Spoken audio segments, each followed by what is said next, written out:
कि भगवान जो है यज्ञ पुरुष रूप में जो है मतलब कैसे पूरी सृष्टि का जो है पेट भर सकता है।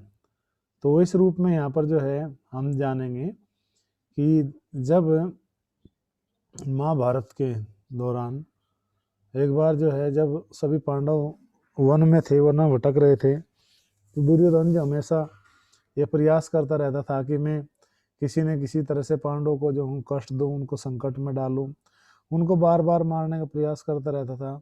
तो एक बार अपने ही उसी बुद्धि का ही उसने प्रयोग किया पांडवों को मारने के लिए, और दुर्योधन के महल में आकर रुके थे कौन, दुर्वासा जी और उनके 10,000 शिष्य।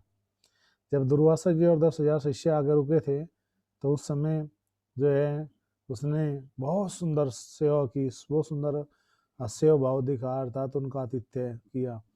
आप सुन सकते हो कि देखो कि जगत में जो दुष्ट व्यक्ति होते हैं, जो पॉलिटिशियन होते हैं, वो दिखावे के लिए कैसे आचरण करते हैं, जबकि वास्तव में आप भी जानते हो कि दुर्योधन का ऐसा कोई आचरण था नहीं कि वो किसी को जो है प्यासे को जो है शीतल जल पिला दे और किसी भूखे को गर्म भोजन करा दे। ऐसा कुछ उसके नीति में नहीं था, ऐसा उसको नहीं था। लेकिन कभी कभी दिखावे के लिए, जैसे बड़े बड़े राजनीतिज्ञ हैं, 17वें अध्याय में भगवत गीता के तात्पर्य प्रभुपाद जी कहते हैं कि राजनीति लोग कभी कभी दिखावे के लिए बड़े बड़े यज्ञ करते हैं, बड़े बड़े अनुष्ठान करते हैं, और सबको लोग कहते हैं कि देखो हम अब यज्ञ कर रहे हैं, इन यज्ञ को जो फल प्राप्त होगा उस यज्ञ से फिर हम बड़ा जो है एक राज्य मिलेगा, बड़ा हम भोग करेंगे, जो हमारे जितने भी सब शत्रु हैं उनको हम मार देंगे, उन सबका संहार हो जाएगा, फिर मैं एक छत्रपति होकर के राज करूंगा, संसार है मेरे सामने, कोई भी नहीं टिक पाएगा। ये सब जो है बुद्धि किनके पास होती है? भौतिक लोगों की बुद्धि है, जिसको भौतिक भोग की बुद्धि कहा गया है।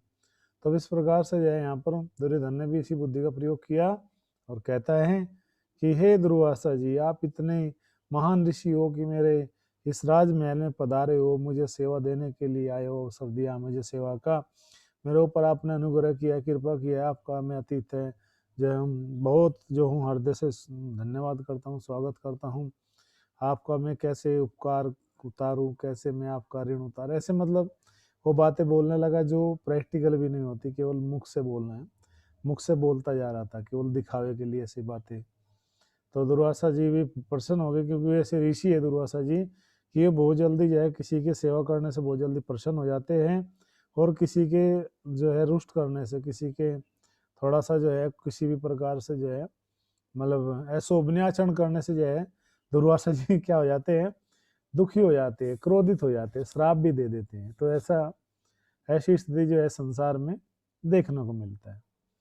तो उन्होंने कहा कि बताइए क्या चाहिए दुर्योधन तुम्हें, तुमने मेरी और मेरे 10,000 शिष्य की इस तरह सेवा की है, बताइए तुम्हें कौन सा वरदान चाहिए।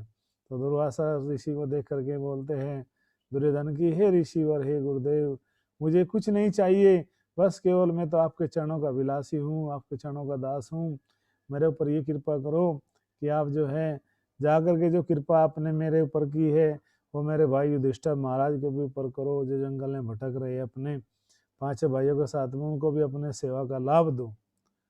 तो कहते ठीक है, लेकिन मुख्य रूप से बोलता है कि हे ऋषिवर, आप युधिष्ठिर महाराज के पास उस समय जाना जब युधिष्ठिर महाराज जो है और वो 5 पांडव 2 पैर का के लिए जंगलों में चले जाए, अर्थात भोजन कर चुके हो। अर्थात जो है दुर्योधन को पता था कि दुर्वासा ऋषि जाएंगे तो भोजन की चाहिए, लेकिन द्रौपदी महारानी के साथ ये पता था कि स्वयं द्रौपदी महारानी के पास में जो है क्या है, एक बहुत बड़ा पात्र है, भिक्षा पात्र है, जिसका नाम है अक्षय अक्षय पात्र।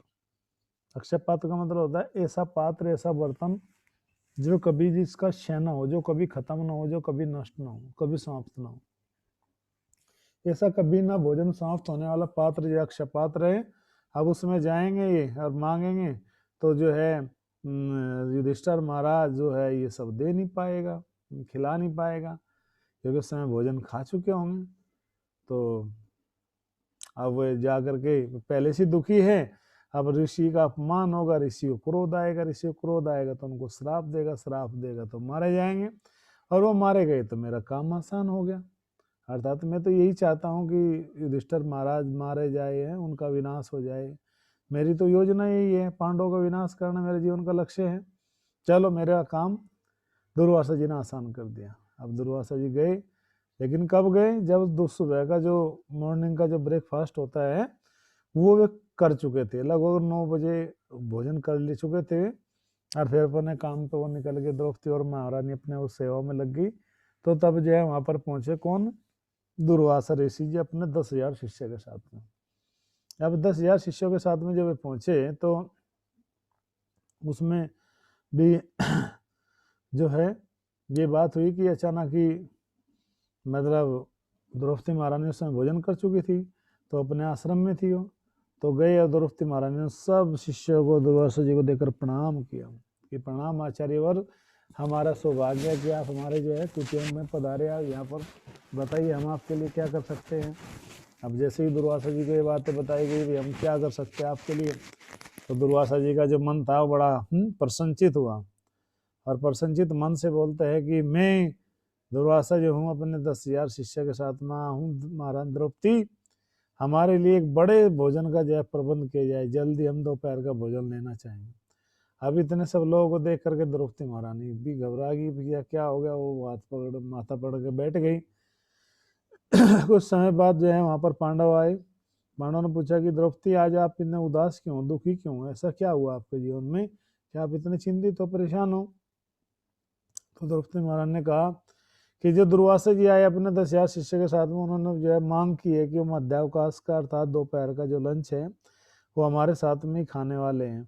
आप बताइए मैं क्या करूं, मेरे पास तो नहीं है। तो युधिष्ठिर महाराज ने कहा कि इतना बड़ा बर्तन है, उसको लेकर आओ, भोजन आ जाएगा।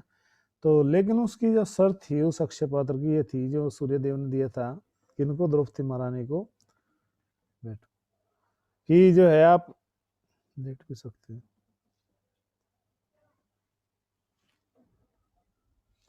कि आप जब तक भोजन नहीं कर लेती हो, जब तक द्रौपदी महारानी स्वयं भोजन नहीं कर लेती थी, तब तक उसमें से कितना भी भोजन जो है प्रकट हो सकता, कितना भी जो है लोग पा सकते थे। लेकिन एक बार यदि द्रौपदी महारानी ने उस भोजन को पा लिया, वो भोजन कर लिया, तो पूरा बर्तन जो है क्या हो सकता था, समाप्त हो सकता था, मतलब उसमें दोबारा अन्न नहीं आता था। तो ये देख करके जो पांडव थे वो भी बड़े दुखी, उन्होंने सोचा भाई अब जो क्या किया जाए, अब दुर्वासा ऋषि है भैया वो तो श्राप से मार देगा, अब कैसे बचा जाए।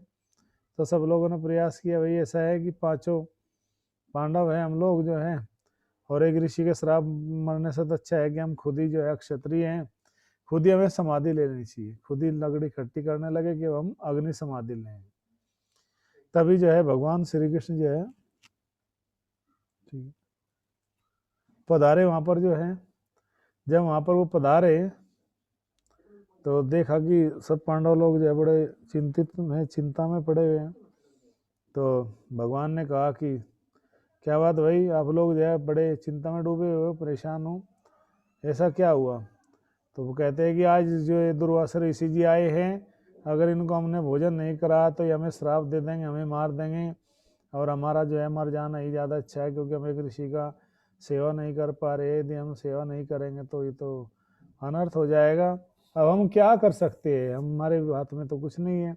अब हमें ये समझ में नहीं आ रहा है हम उसको कैसे समझें। तब जो है पांडव, द्रौपदी महारानी भी चिंतित थी, पांचों पांडव भी।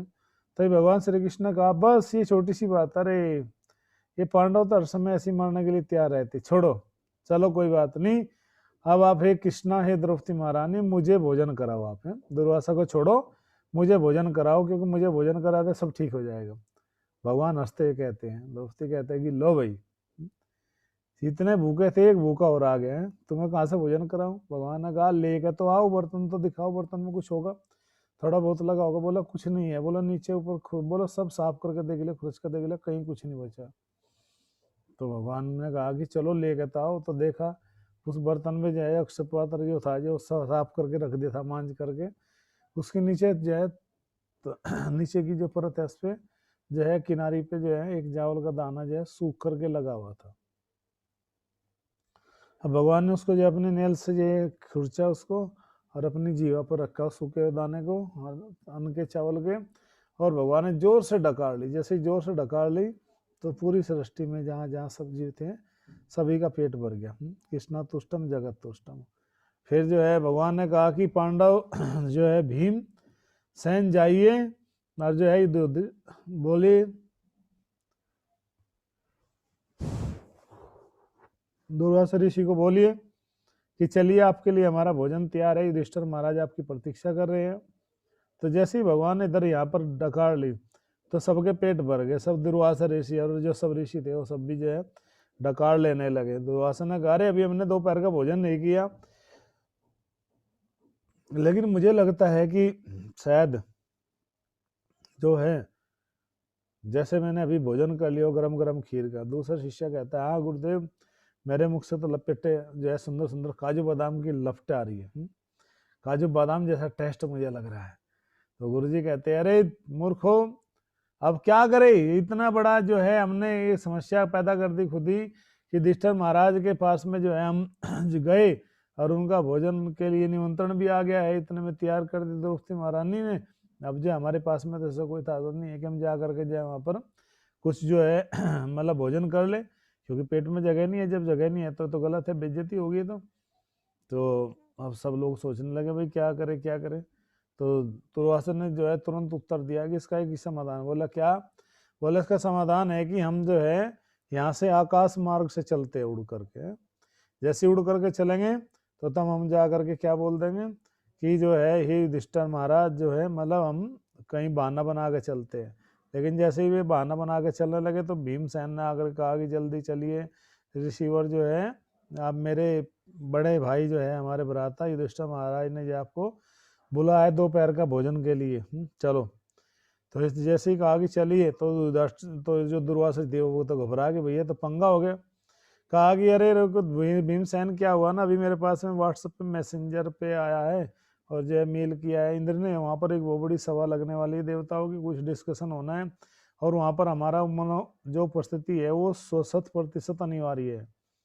तो हम क्या करें बताइए, हम फंस गए हैं संकट में। और जो है एक काम करो, तुरंत आकाश में उड़ते ही कहा है कि जाओ, दोनों हाथों से आशीर्वाद दिया दुर्वासा जी ने कि जाओ भीमसेन, युधिष्ठिर महाराज से बोलना कि विजय उनकी होगी है, तुम सब पांडवों का जो है क्या होगा, विजय होगी, आपकी जीत होगी, और जो कौरव है दुर्योधन एंड पार्टी उन सबकी हार होगी, और इस प्रकार से सब के सब जो है मारे जाएंगे, उनको कोई नहीं बचा सकता सृष्टि में। ये मेरा जो है आप लोगों को क्या है आशीर्वाद है, अर्थात मेरा ये वचन है कि अब आप लोगों को जो है कोई भी जो है कोई कुछ नहीं बिगाड़ सकता। आप जो है सदैव जो है भयभीत होकर के जाइए और भगवान के पवित्र नाम का जो है क्या करिए, कीर्तन कीजिए। तब जब इस प्रकार से जो है दुर्वासा जी को ने ये सब बताई तो जो है सब के सब लोग जो है बड़े जो है प्रसन्न हो गए और वहाँ से चले गए। और आकर के भीमसेन ने बातें बताई युधिष्ठिर महाराज को।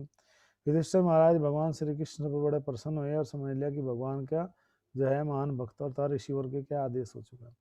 तो इस प्रकार से यहाँ पर जो है जो यज्ञ पुरुष भगवान की आराधना करते हैं उसके सब संकटों का सब कष्टों का जो है भगवान यज्ञपति रूप में क्या कर लेते हैं, हरण कर लेते हैं और उसको कृष्ण प्रेम प्रदान करते। तो यही सेम सिचुएशन यहाँ पर जो है दुर्वासा और पांडव के साथ हुई। तो यहाँ पर जो कल चल रहा था कि भाई जो यज्ञपति भगवान है उनको जो है हम कैसे आराधना करें, कैसे उनकी भक्ति करें, वो सब हम लोगों ने सुना बड़े ही सुंदर तरीके से। अब हम थोड़ा सा कथा को और आगे लेकर के जाएंगे, आगे कहाँ लेके जाएंगे ताकि हम कथा का थोड़ा सा विस्तार करेंगे।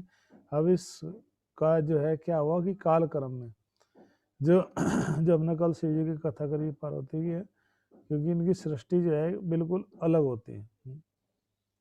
तो आगे हम उस कथा को आगे बढ़ाएंगे शिव जी और जय पार्वती की। तो इस प्रकार से कह रहे कि यहाँ पर कि मैत्री मुनि ने कहा कि सनकादि 4 कुमार नारद ऋभु हंस अरुणि तथा यति ब्रह्मा के ये सारे पुत्र घर न रह करके गृहस्थ नहीं बने बल्कि नैष्टिक ब्रह्मचारी बने। ये इतने जो है सब ब्रह्मा जी के पुत्र है जो बड़े बड़े इस संसार में संचालन करते हैं सृष्टि का, जो है महान पर्सनैलिटीज हैं। ये सब के सब जो है गृहस्थ नहीं है बल्कि नैष्टिक ब्रह्मचारी बने, जिनमें जो है 4 कुमार नैष्टिक ब्रह्मचारी है, शादी नहीं की। और जो है नारद जी जो है ब्रह्मचारी है, जो है भृगु ऋभु ब्रह्मचारी, हंस अरुणि यति, ब्रह्मा जी के सारे जो है भले इनमें प्रकट न हो गुण, लेकिन ये जो है संसार में इस प्रकार से मतलब महान सब के सब ब्रह्मचारी बने, गृहस्थ आश्रम में प्रवेश नहीं किया।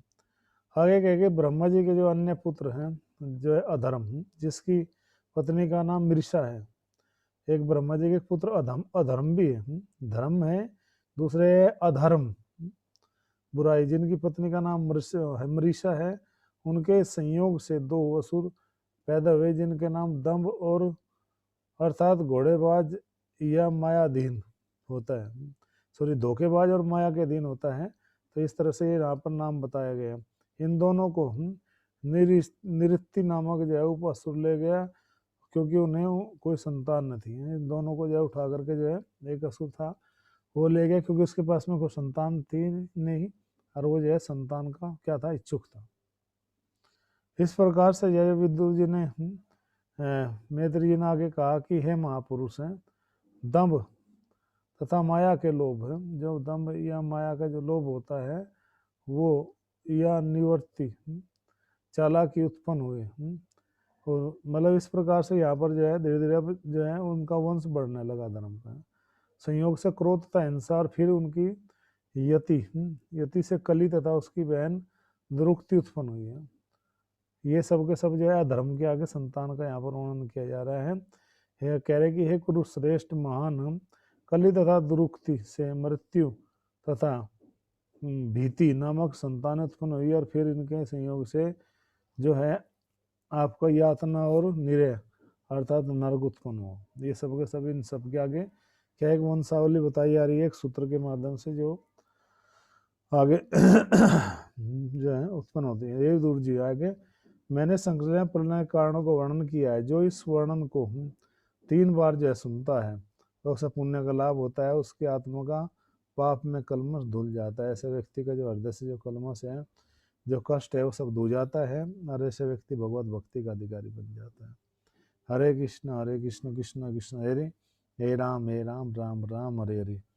तो ये जो है धर्म है, धर्म का जो वर्णन किया गया भागवतम में, उसमें यहाँ ये अधर्म का ही परिवार का वर्णन है कि अधर्म किस तरह से कार्य करता है, उसका परिवार क्या है, कौन कौन सदस्य हैं, और उनको कौन कौन सी जिम्मेदारी दी गई है। क्योंकि जो कलयुग में जैसे ही अधर्म बढ़ता है, धर्म का बोलबाला होता है, तो जो अच्छे लोग हैं वो सबके सब बाहर हो जाते हैं, वो सबके सब नहीं ठहर पाते, वो बाहर आ जाते हैं।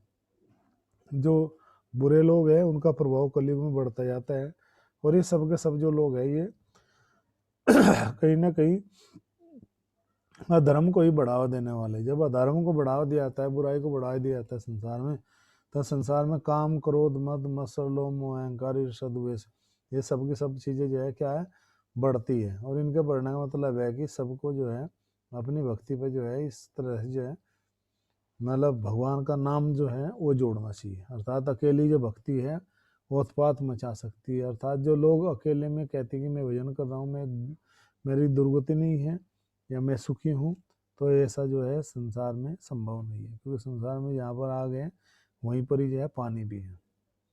तो ये सब बातें जो है यहाँ हम जानेंगे कल फिर जो है कि उन सब की संतानें कौन कौन संतान है, और वे कब कब जो है संतान रूप में उनके इस तरह से जो है हमारे यहाँ पर आएगी। तो अब बात आती है कि हम लोग जो है मतलब भगवान का नाम क्या है, इसी माध्यम से लेना ही।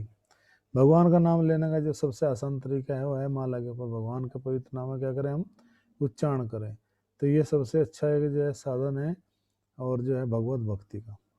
जितना कहते हैं सब भक्तों को हम धन्यवाद करते हैं। हरे कृष्णा, जय श्री प्रभुपाद। अभी किसी भक्त को जिज्ञासा हो, को कमेंट हो, को बात समझ में नहीं हो तो पूछ सकते हैं। हरे कृष्ण। तो किसी भक्त को जिज्ञासा है, कोई कमेंट है, कोई बात समझ